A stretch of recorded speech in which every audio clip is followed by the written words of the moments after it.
Esdras, no capítulo 3. Na semana passada nós vimos o capítulo 2. Hoje nós leremos o 3, do versículo 1 ao versículo 7. Vamos fazer a leitura, portanto, em Esdras, capítulo de número 3, versículos 1 a 7. Este será o texto base para a nossa meditação nesta manhã.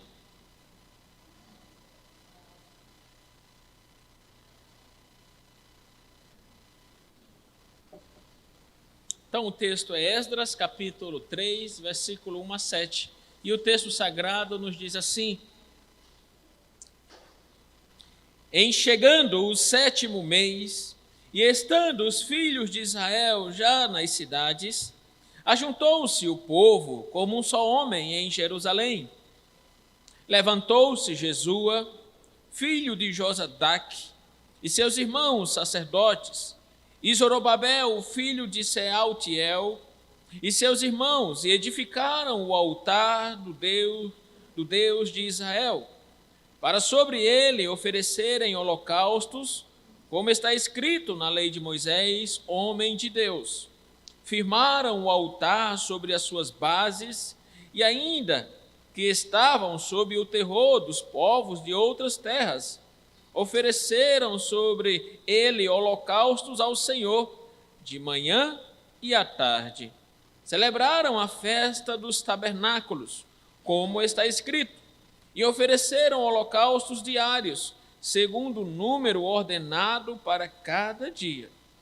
E depois disto, o holocausto contínuo e os sacrifícios das festas da lua nova e de todas as festas fixas do Senhor, como também os dos que traziam ofertas voluntárias ao Senhor.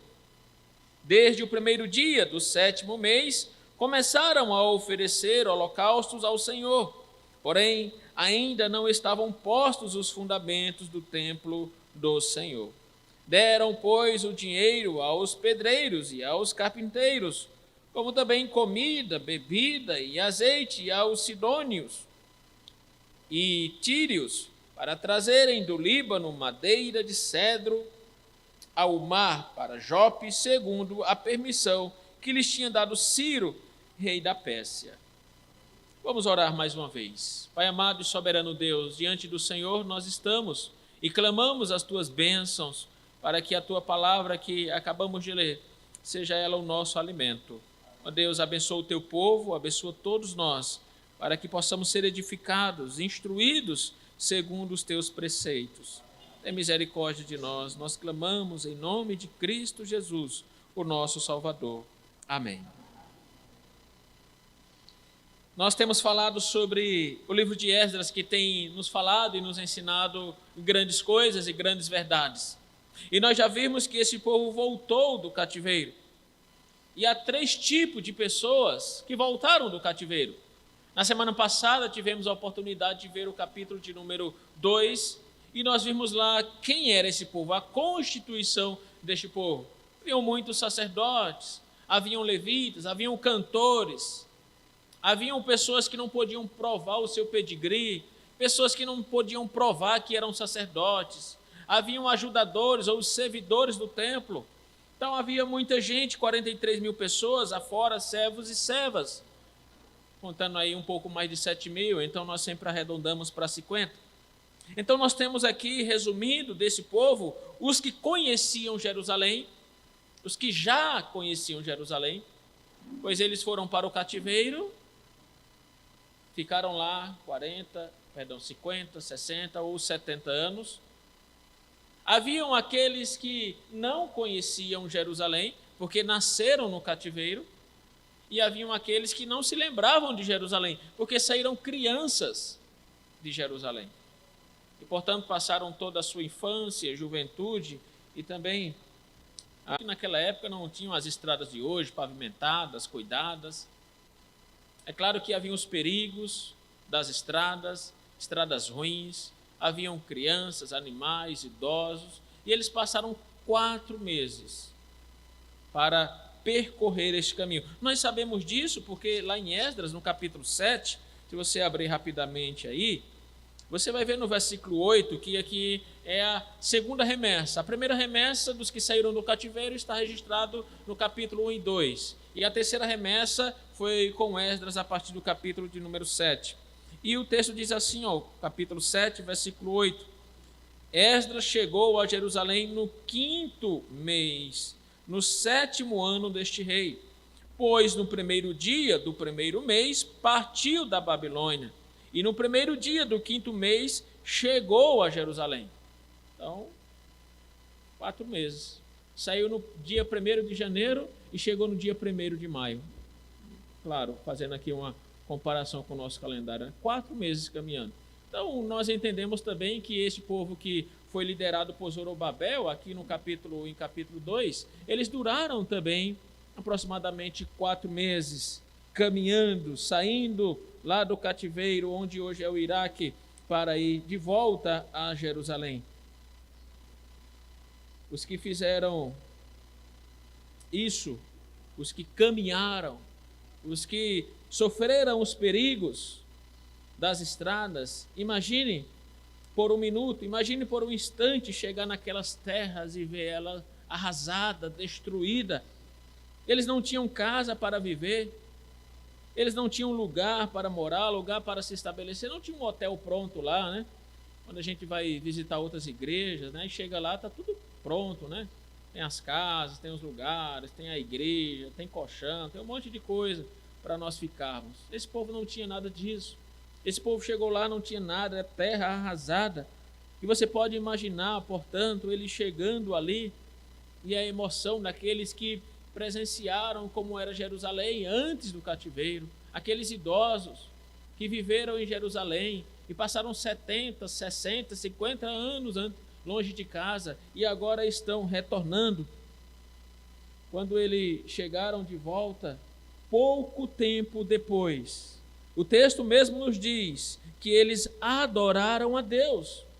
O versículo de número 1 que nós lemos diz assim: em chegando o 7º mês. Nós não sabemos quanto tempo já havia passado que eles haviam chegado em Jerusalém. Alguns estudiosos têm dito algumas semanas, algumas poucas semanas.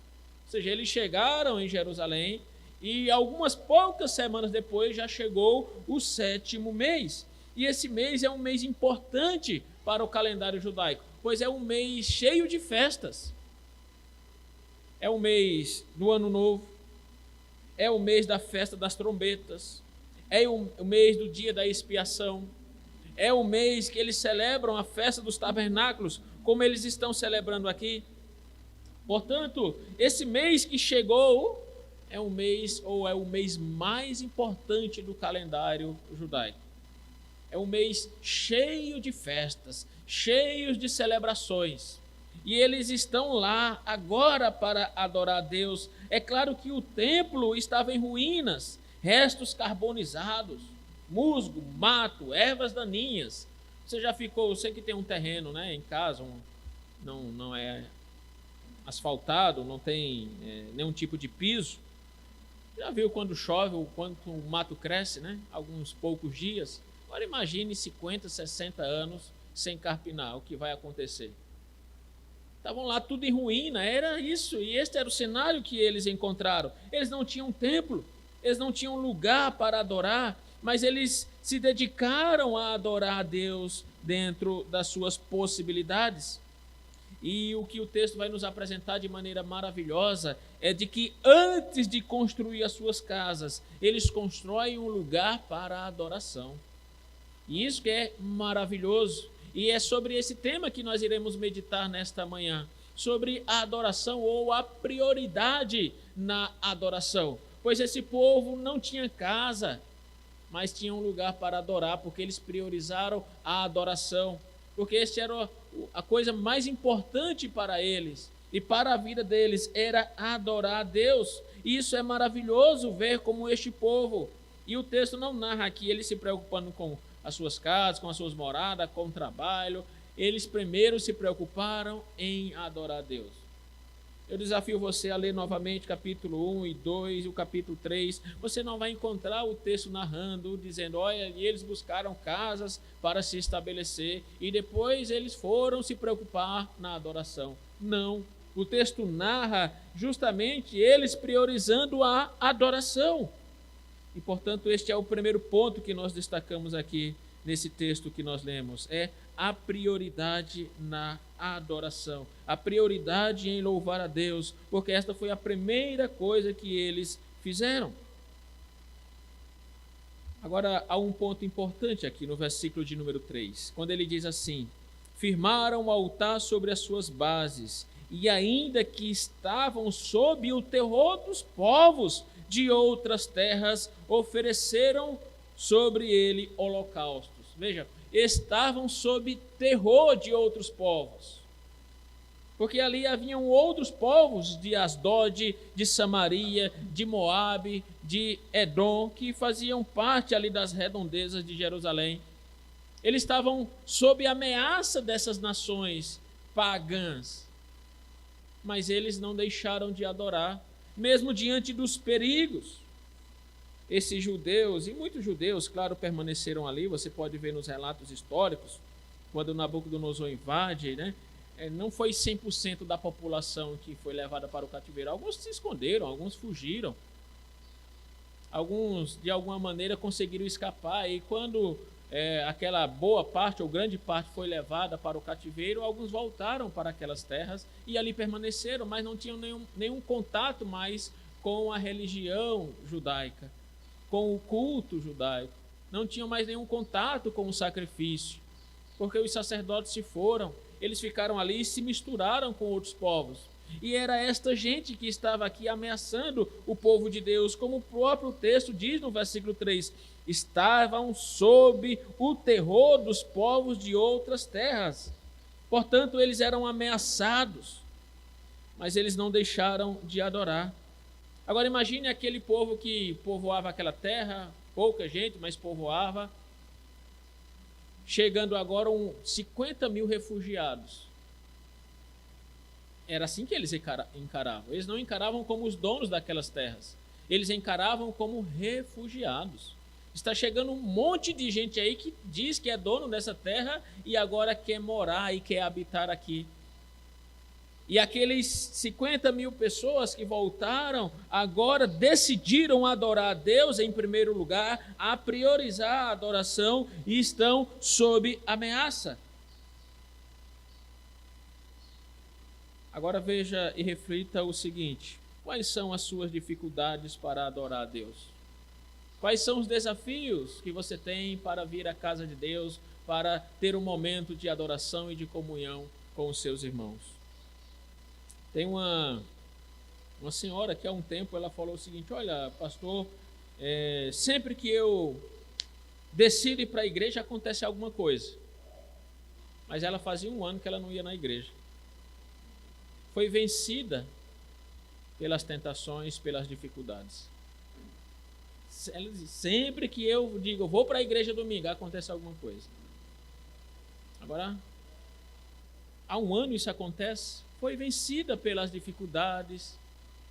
Agora veja que esse povo tinha dificuldade em adorar a Deus, mas não deixou mesmo diante dos perigos. Estavam sob terror dos povos de outras terras, mas a sequência diz: ofereceram sobre ele holocaustos. Eles construíram um altar improvisório porque não tinham o templo, não tinham o lugar do sacrifício, e fora dos lugares do templo eles construíram um altar provisório, até que eles depois colocaram a mão na massa, nós veremos um pouco mais à frente, e reconstruíram o templo e o lugar do sacrifício. Mas aqui eles improvisaram o lugar. E diante das ameaças, dos perigos, eles não deixaram de adorar a Deus, porque isso era prioridade. A adoração deve ser prioridade na sua vida. Portanto, meus amados irmãos, este primeiro ponto nos faz refletir sobre como temos encarado o culto em nossas vidas. Numa lista de prioridades na sua vida, onde está o culto, a adoração a Deus? Em que lugar ela está? Ela deve estar lá, no topo. Deve ser o principal da sua vida. Deve ser adorar a Deus, porque nada, nem ninguém pode impedir isso. Nem problemas, nem pessoas, nem circunstâncias, nada pode impedir isso. Porque este povo aqui, nada. Eles viajaram 4 meses, enfrentando as dificuldades da estrada, os salteadores, criança. Já imaginou ali viajar caminhando com criança 4 meses?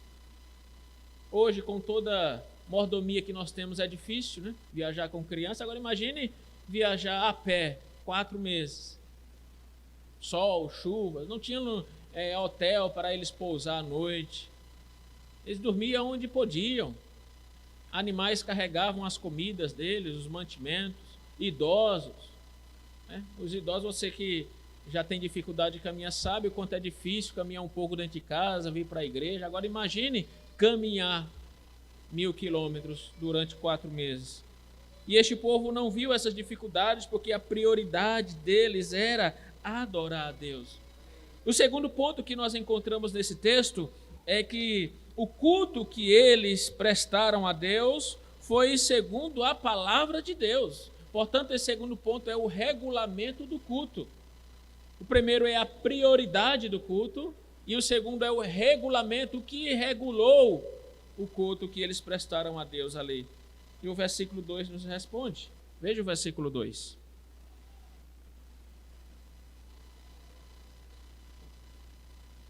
Levantou-se Jesua, filho de Josadaque, e seus irmãos sacerdotes, e Zorobabel, filho de Sealtiel, e seus irmãos, e edificaram o altar do Deus de Israel, para sobre ele oferecerem holocaustos.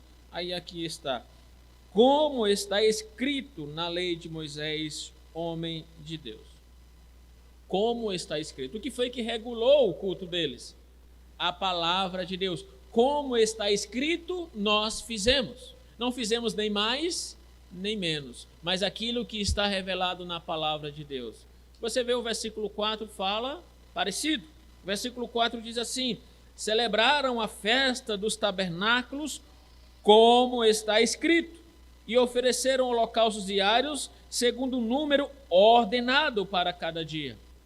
Então eles leram no Pentateuco o que Deus revelou através de Moisés, como eles deveriam celebrar a festa dos tabernáculos e como eles poderiam também sacrificar a Deus os sacrifícios diários, como isso deveria ser feito, quantos deveriam ser feitos, quem poderia fazer, e tudo segundo estava escrito. Portanto, o que regulou o culto deles foi a palavra de Deus, e isso é maravilhoso, porque essas pessoas boa parte dessas pessoas nunca tinham adorado em Jerusalém. Os mais idosos sim, que foram e voltaram, mas a grande maioria estavam experimentando isso pela primeira vez, porque muitos haviam nascido no exílio e outros saíram crianças de Jerusalém e não haviam experimentado da adoração a Deus em Jerusalém. Mas eles tinham ouvido falar sobre isso, porque este foi o papel dos sacerdotes no exílio, lembrar da palavra de Deus. Eles não poderiam sacrificar lá, porque lá não era o lugar permitido por Deus, mas eles tinham informações, eram ensinados, educados pelos sacerdotes, que diziam a eles o lugar, como e quando eles poderiam fazer isso. E é maravilhoso, portanto, ver também como isso manteve vivo essa chama enquanto eles estavam lá no cativeiro, para quando voltassem, pudessem adorar a Deus como fizeram aqui, mas segundo a palavra de Deus. A adoração a Deus deve ser sempre fundamentada na Escritura. Eles foram inflexíveis, porque muitas tentações tiveram. Esses povos que nós falamos aqui, os de Asdod, os de Samaria, os de Edom, os de Moabe, que são citados aqui no versículo de número 3, né? Os povos daquelas terras, eles certamente tentaram de alguma maneira corromper, e aqueles israelitas não abraçaram essa ideia, não trouxeram coisas pagãs para o culto, porque a verdadeira adoração é de acordo com as regras que Deus estabeleceu em sua palavra. Não segundo aquilo que nós achamos, aquilo que parece bom. Eles não se misturaram, portanto, com aqueles povos e não trouxeram coisas estranhas ao culto a Deus, mas fizeram tudo segundo estava escrito. Versículo 2, segundo estava escrito, fizeram. Versículo 4, segundo estava escrito, não fizeram nem mais nem menos. Este é o princípio do Antigo Testamento, de culto, mas também é um princípio do Novo Testamento. Veja, por exemplo, lá em Colossenses, no capítulo 2, quando Paulo vê aquela igreja cultuando a anjos, Paulo censura e exorta eles para que deixem isso, porque isso não faz parte do verdadeiro culto a Deus. Eles haviam, a igreja dos Colossenses, introduzindo coisas pagãs no culto a Deus.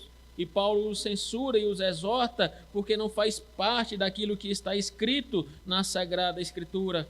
Quando nós adoramos a Deus, nós devemos fazê-lo de acordo com aquilo que está estabelecido na sua palavra. Devemos ler a palavra, devemos orarmos segundo a palavra, pregar segundo a palavra, nem mais nem menos.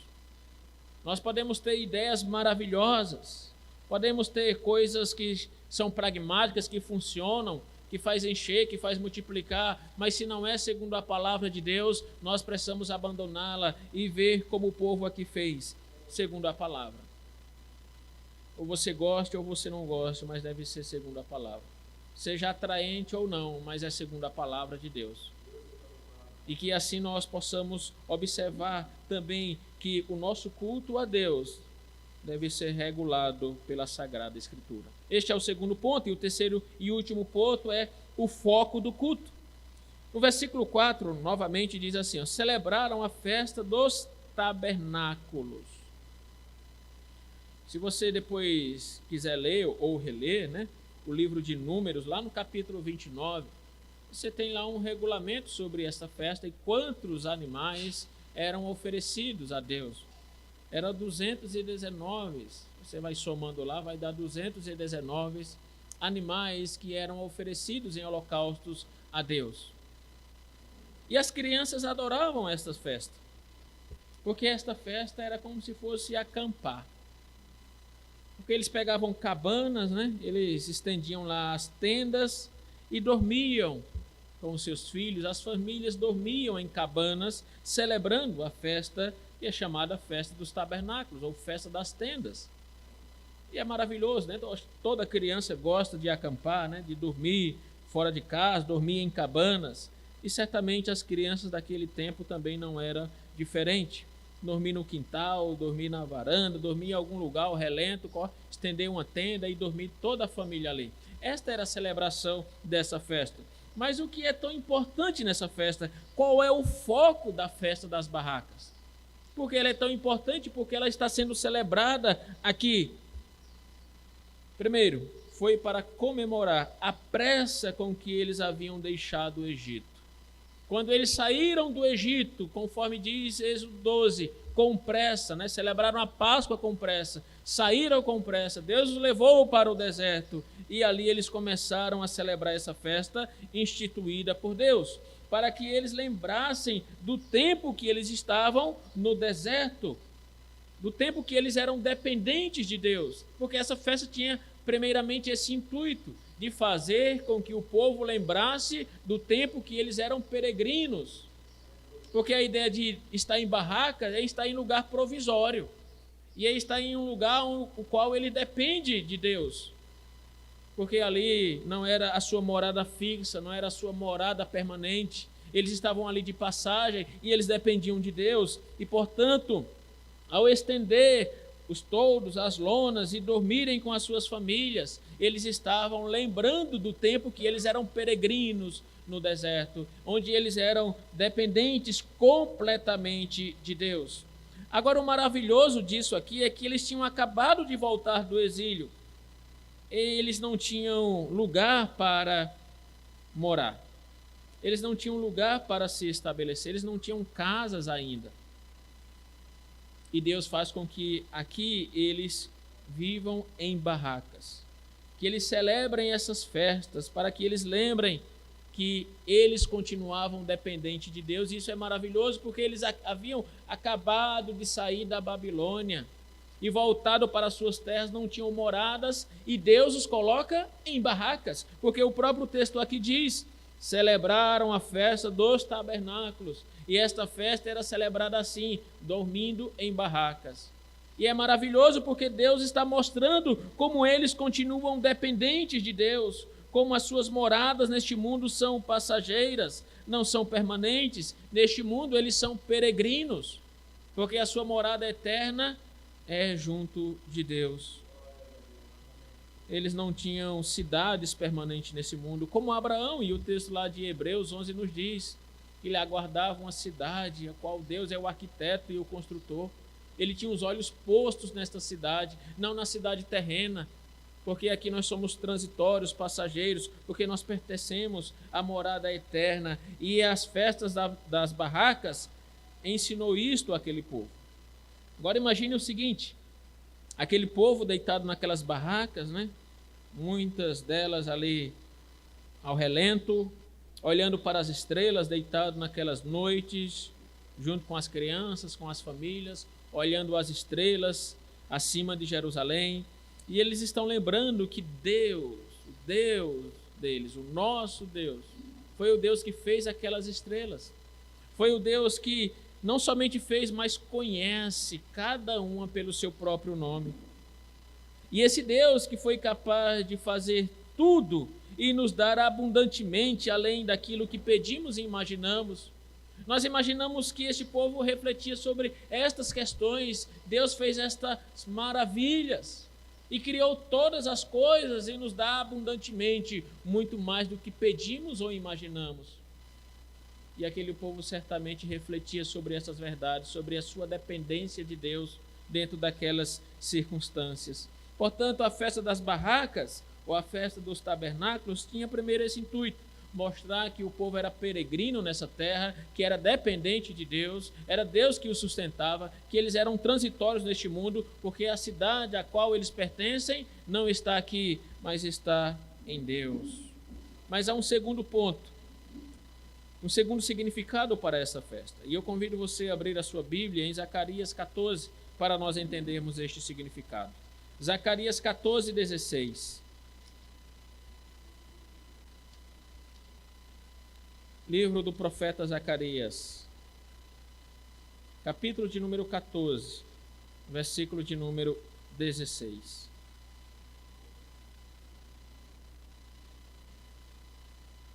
O texto diz assim, Zacarias fica antes de Malaquias, que fica antes de Mateus. Diz assim o texto sagrado, Zacarias 14, 16.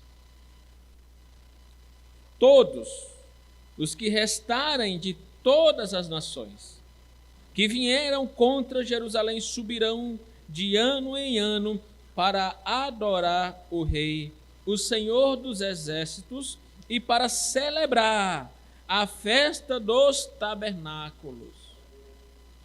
Veja que maravilhoso e como ele aprofunda o significado da festa dos tabernáculos. Porque o livro do profeta Zacarias, ou melhor, este capítulo, é um capítulo que vai nos falar acerca, ou trazer uma descrição acerca do juízo final, onde todos, os crentes e os não crentes, se apresentam diante do trono de Deus para o juízo final. E esta, portanto, é uma imagem do céu e do inferno. Depois leia o livro e, mais especificamente, aqui o capítulo de número 14, você vai entender esta linguagem do profeta Zacarias, como ele está descrevendo o juízo final. Os ímpios e os santos diante do trono. Então é isso que ele diz aqui no versículo 16. Todos os que restarem. Eu vou ler na versão, na NVI, que diz assim, ó. Então, os sobreviventes. A linguagem aqui, os que restarem. Na NVI, os sobreviventes. E subentende aqui os sobreviventes do juízo final. Então seriam os sobreviventes do juízo final de todas as nações que atacaram Jerusalém, subirão ano após ano para adorar o Rei e o Senhor dos Exércitos, para celebrar a festa dos tabernáculos. Alguns pensam que o profeta Zacarias está fazendo uma profecia, dizendo que em algum momento da história, Jerusalém vai voltar a celebrar essas festas. Porque não existe mais estas festas lá, porque não há lugar do sacrifício. Você sabe que o templo foi destruído, o altar foi destruído e não há mais lugar para sacrifício. E alguns entendem que essa profecia ela vai se cumprir literalmente, onde um dia Jerusalém vai voltar a ter o altar do sacrifício lá no templo, para que possam celebrar essas festas ou esta festa novamente. Mas eu não creio assim. Eu creio que Zacarias está falando de uma maneira metafórica. Ele está usando a linguagem da festa dos tabernáculos, porque esta festa também tinha uma promessa, também tinha uma profecia de unir todo o povo de Deus diante dele e para ele. Porque esta festa ela era celebrada logo após a colheita. Ou seja, lá em Israel, o povo fazia a colheita, aí logo chegava o 7º mês. E logo ali eles podiam celebrar as festas, entre elas a festa dos tabernáculos. E é isso que Zacarias está dizendo aqui. Chegou o momento da colheita. E todo o povo agora está diante de Deus. Todo o povo está unido em Deus. É por isso que ele usa a linguagem da festa dos tabernáculos, onde todos se unem, como as famílias se uniam para dormir naquelas barracas depois da colheita, conforme lá em Apocalipse 15 nos fala, chegou o dia da colheita, chegou o dia de ceifar, e Cristo vem ceifar, e vem reunir o seu povo. Chegou esse dia e é isso que Zacarias está descrevendo aqui. E ele diz que virão pessoas de todas as nações para celebrar essa festa. Se você vê os versículos seguintes, o versículo 17 e 18, diz assim: se alguma das famílias da terra não subir a Jerusalém para adorar o rei, o Senhor dos exércitos, não virá sobre ela a chuva. Se as famílias dos egípcios não subir, nem vier, não cairá sobre eles a chuva. Virá a praga com o Senhor, virá a praga com que o Senhor ferirá as nações que não subirem a celebrar a festa dos tabernáculos. E a linguagem que ele está usando aqui, usando o próprio Egito, que era um inimigo inveterado do povo de Deus, um inimigo histórico do povo de Deus. Agora está dizendo que eles sobem para adorar, para celebrar a festa dos tabernáculos.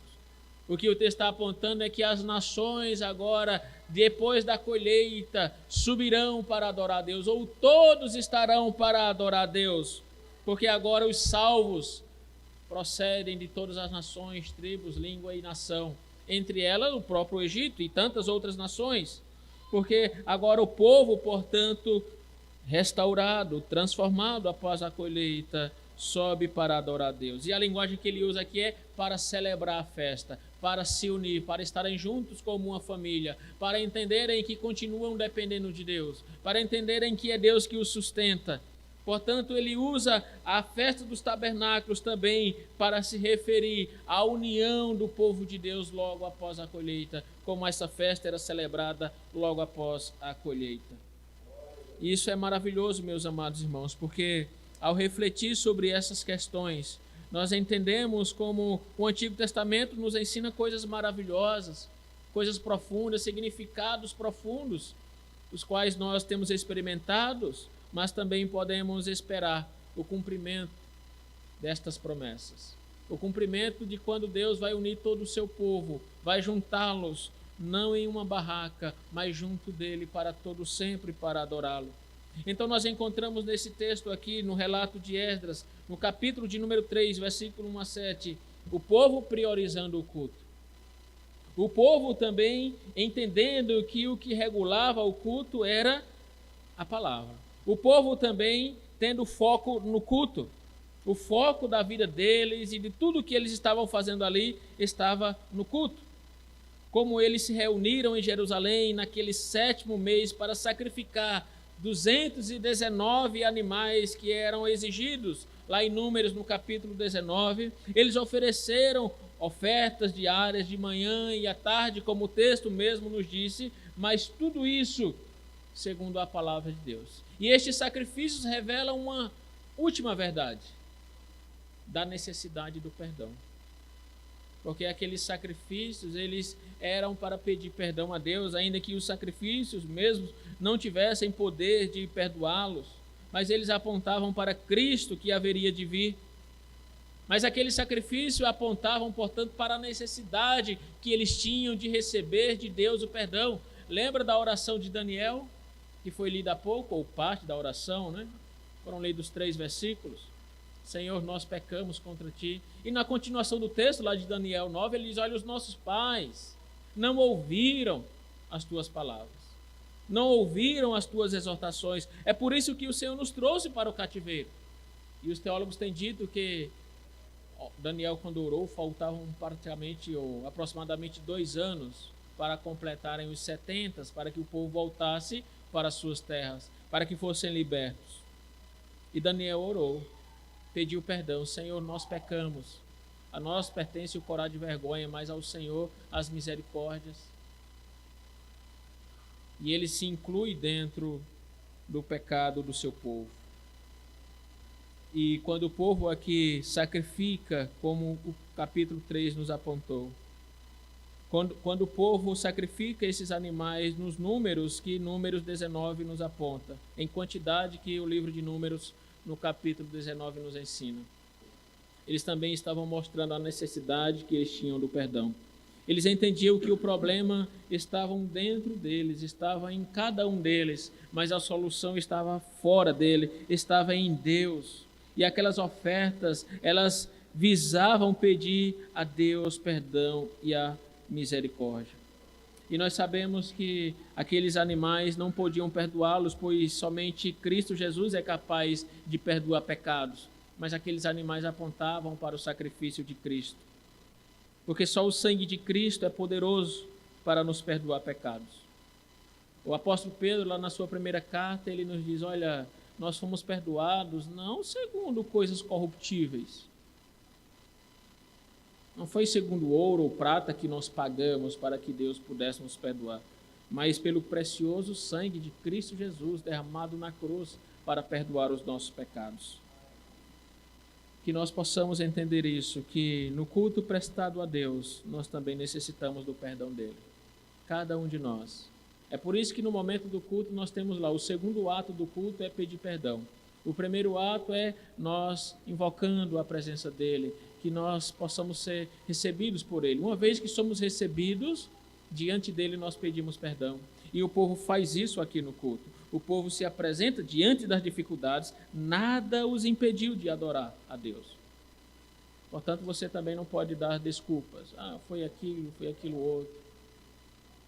Se você der essas desculpas, as dificuldades irão vencer.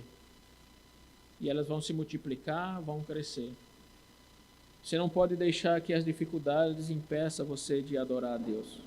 É claro que há circunstâncias, momentos da nossa vida, principalmente na enfermidade, que a gente não pode nem caminhar. Mas se você puder caminhar, não deixe nada. Chegou uma visita em casa, então eu não posso ir. Hoje é aniversário do meu tio, da minha tia, eu não posso ir. Hoje vou tirar folga da igreja. Aí começa a dar um monte de desculpas. Esse povo aqui, diante das ameaças, como diz o versículo 3, não se furtou de adorar a Deus. Fizeram. Estavam sob o terror dos povos. Quais são os terrores das suas vidas que têm impedido você de adorar a Deus? E ao adorar a Deus, não venha para a casa dele impor os seus achismos, aquilo que você gosta, aquilo que você viu como novidade, porque o culto a Deus não é como um sapato, né? O sapato tem várias formas, milhares e milhares de formas. Já viu um sapato? Tem grande, tem pequeno, tem um formato quadrado, tem redondo, tem grande, tem de salto alto, salto baixo, tem um monte de formas, de cores. O culto a Deus não é como um sapato que tem várias formas, mas tem só uma maneira estabelecida na Escritura. E o povo observou isso, segundo aquilo que estava escrito. E o foco deles estava no culto. Quando eles celebraram a festa dos tabernáculos, eles lembraram da dependência de Deus. Ao adorar a Deus na igreja, onde você estiver, lembre-se da sua dependência de Deus. E lembre-se também das promessas decorrentes disso, como tinha a promessa na festa dos tabernáculos. Um dia Deus vai nos unir a Ele. A festa era celebrada logo após a colheita. Logo após a colheita de Cristo Jesus, todos nós estaremos diante dele, debaixo, não de tendas, mas dos seus braços. nossos braços, o qual nós temos experimentado da sua graça. Que Deus vos abençoe. Passo a palavra ao presbítero Ângelo.